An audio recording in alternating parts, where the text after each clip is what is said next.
తిరుపతి జిల్లాలోని ప్రాథమిక ఆరోగ్య కేంద్రాలకు వచ్చు ప్రజల పట్ల ప్రత్యేక శ్రద్ధ చూపి మెరుగైన చికిత్స అందించాలని జిల్లా కలెక్టర్ డాక్టర్ ఎస్ వెంకటేశ్వర్ వైద్యాధికారులకు సూచించారు.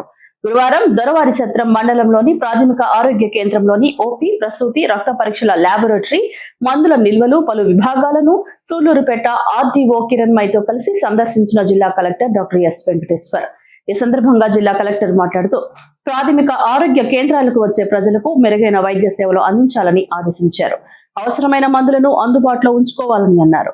ఆసుపత్రికి సంబంధించిన కొన్ని విభాగాలను సందర్శించి వాటికి సంబంధించిన సమాచారాన్ని సంబంధిత వైద్య సిబ్బందిని అడిగి తెలుసుకున్నారు. రోజుకు ఎన్ని ఓపీలు, రక్త పరీక్షల ల్యాబొరేటరీకి సంబంధించి ఎన్ని టెస్టులు చేస్తున్నారని డాక్టర్లను ఆరా తీశారు. మందులను అందుబాటులో ఉంచుకోవాలన్నారు. చికిత్స నిమిత్తం రోగులకు ఇబ్బందులు లేకుండా ఆసుపత్రిలో తగినంత గాలి, వెలుతురు ఉండేలా ప్రత్యేక ఏర్పాట్లు చేయాలన్నారు.